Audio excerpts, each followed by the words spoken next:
Hello and welcome back to the NFL DFS slate breakdown for Thursday, December 7th.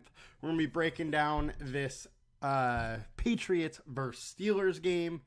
It is an interesting one, and we got to dive into it, try and figure out how to get different and how to win this slate. There isn't a ton of different options, but at least both defenses and both kickers are definitely in play, along with, all the normal offensive pieces. Now, before we get into it, come join us at LineStar. It is only $39.99 per month, gets you access to everything we do, all the props, all the DFS, for one low price, every sport. You get it all. So let's go. Get involved. Come join us. Come join the fun.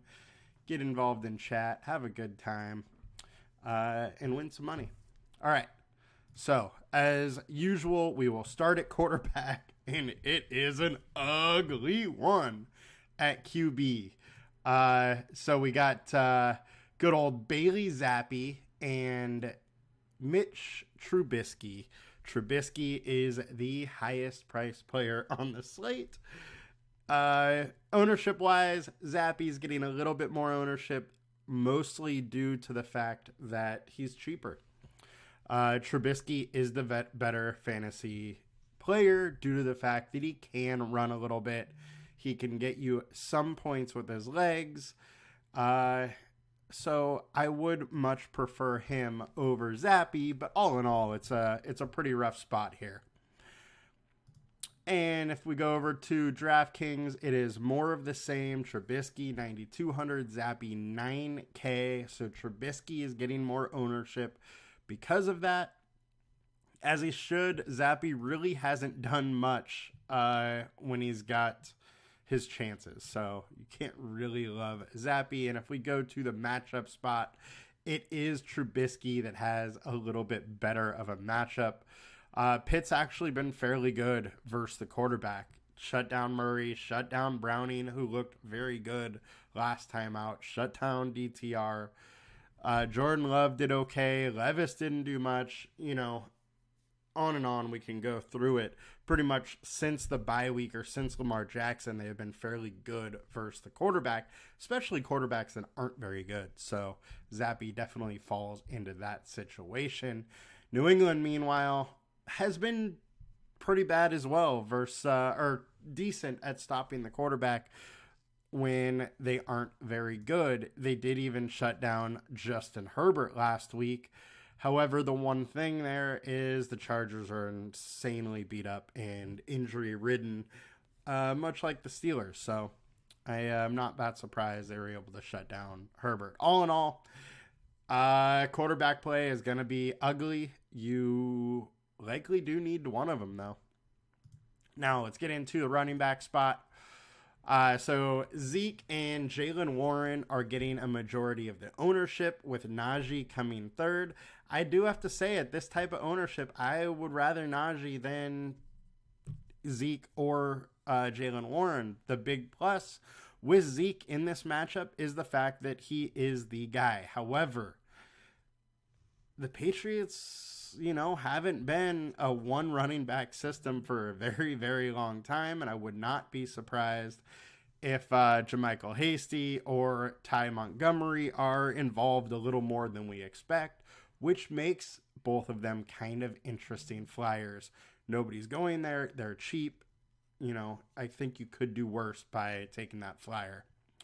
I think Warren and Harris are both in a decent spot. Both of them have the ability to get in the end zone and get some yards, and I would be fine with either one of them. On to DraftKings running back wise, Jaylen Warren, Najee Harris are the two highest owned, then Zeke, Hasty, and Montgomery. Once again, I think Hasty is super interesting at only 200 and at low owned. We really have no clue how much he's going to be used. But like I said, the Patriots don't typically just use one guy. They generally use a couple guys mixed in. Ty Montgomery, you could definitely go to a little bit. However, he hasn't really got much play in the backfield for a while. He has been used as a kick returner, and he has one target in the last 6 weeks. So I don't really love going to Montgomery, but I understand taking that shot either as well. Like, they're going to have to use more than one running back. That's generally what they do. So thinking that Zeke is going to get it all, I think, is would be a little surprising if he actually does. Matchup wise, we got RB. Zeke is in the best matchup. Well, actually, Zeke and Warren are very similar. RB2s have done decently versus the Patriots. But all in all, I think all of the running backs are in very similar situations, and I really wouldn't put matchup-wise one guy way above another.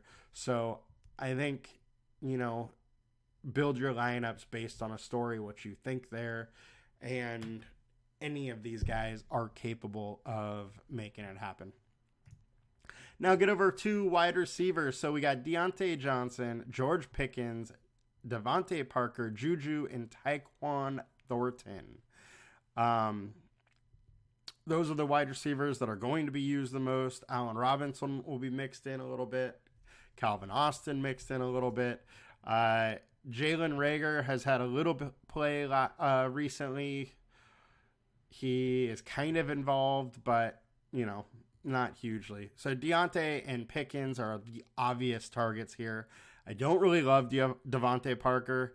However, at least he had 9 targets last week, 5 the week before. So he's going to be getting some targets there. It's just, can he do anything with them is the big question here. And not totally sure he could. Steelers, have been fairly stiff versus wide receiver. Deontay is in a decent spot. So I know the Patriots for a majority part of the year have been pretty good versus the wide receiver 1. And worse versus the 2 and 3. So matchup wise, Deontay definitely has the worst matchup, but he's the number 1 and he's getting most of the targets. So I do think he is fairly interesting. Pickens is the big play threat, and he can make some outlandish catches. He just doesn't get that many targets. And even in the new post-Matt Canada offense, he's still only getting 5 targets a game. So he needs to rely on a big play where Deontay is a little bit more consistent and can rack up those yards. I think the Patriot I might be most interested in price-wise is Tyquan Thornton. He has been used a little bit, kind of all over the place, missed a bunch of time due to injury this year, but in the preseason, they were really talking him up and liking his potential, and he was getting a lot of buzz. And I think there is a chance that we're going to continue to see his usage go up this season. Now, does that mean it's going to go up this week? I'm not totally sure, but they are pretty hurt at wide receiver, so it makes some sense for him to get a little bit more love. And then Allen Robinson and Calvin Austin, I don't really like going to Allen Robinson. He has been consistent getting, 1 to 3 targets, but at this stage in his career, he's just not likely to break a big play. So I think I would rather use Calvin Austin because Austin does have that big play ability. 2 for 72 week 3 and a touchdown. And I mean, that's the only real big game he's had, but he at least has that opportunity. And in a big GPP type situation, I would rather go to that than Allen Robinson's 2 catches for 14 yards or something. And if he gets in the end zone, then maybe he's worthy, but be totally based on if he gets in the end zone or not, is the situation for Allen Robinson. Now, let's go to wide receiver for DraftKings. Deontay and Pickens are the 2 highest owned, no surprise. So pretty similar situation as far as ownership. And all the same takes kind of apply here.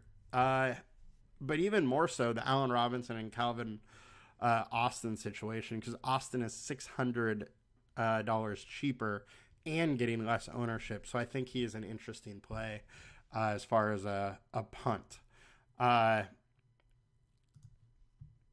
and get over to matchups here. Allen Robinson does have the best matchup. Wide receiver 3s have been doing okay versus the Patriots. I just don't like the upside here, and that's my thing. Jalen Hyatt has, some game-breaking ability, big play ability, and that's just not Allen Robinson's game, and that's really what you need to win one of these GPPs. Pickens does have a decent matchup. Do not mind going there. Just remember, it's a situation where he's got to make a big play. He's going to get 3 to 6 targets likely, and if one of those comes as a 50-yard play, then he's in the optimal lineup. Thornton does have the best matchup for Patriots wide receivers, as well as for me being one of the most interesting. So I think I definitely would be taking some swings on him. Just remember, he is a bit of a punt play. If we go to the snaps over the last 4 weeks, we don't have much data on this team just due to all those injuries. So that is something to take into consideration, that we really have no idea how much Thornton is going to be playing. He only had 1 target last week, 1 carry, but it did go for 39 yards. Week before, he had 5 targets. So he's been getting involved a little bit, but we'll see what he can do tonight. All right, now getting over to the tight end position, Hunter Henry, 18% owned, is the highest owned. Then Pat Freiermuth. I think the tight end position is super interesting tonight. Look, most likely any guys that get in the end zone are going to be in the optimal lineup tonight. It's going to be slim pickings as far as fantasy point scoring. And so focusing on some punt tight ends or tight ends in general is not only just a way to get different, but also a way to possibly win a tournament because they aren't being played. And if your guy gets a touchdown, there's big differences there. On DraftKings, Hunter Henry is also the highest owned. Freiermuth ownership is very close, though, at 21% versus Henry's 30%. And Gesicki, 12%. Gesicki was being used decently, through the first part of the season, but has really fallen off lately. I don't mind taking some swings on him, but he is definitely more of an afterthought in the Patriot hierarchy here. As far as the Steelers side, they've really been using all 3 wide receivers, and Darnell Washington has some big playability, has some, big size and athleticism. So I think he's especially interesting when it comes into the red zone. Connor Haywood is okay, but with Freiermuth there, I don't think he's really going to get much going. Freiermuth is clearly the most likely to be in an optimal lineup out of the tight ends here. And over at matchups, Henry does have the better tight end matchup. A lot of tight ends have done pretty well versus the Steelers. The one thing, though, that you need to look here is that they have faced some really good tight ends. So I think their matchup is a little bit harder than it looks on paper. And if you look at their DVOA versus tight end, their DVOA is actually pretty good. So while they're up on top of the matchup tool, I don't believe it quite as much. Meanwhile, Patriots haven't really faced much at tight end, and when they have, tight ends have done decent versus them. So I think Freiermuth is an interesting call that's not getting quite enough ownership right now. Defensive-wise, look, both these are absolutely in play.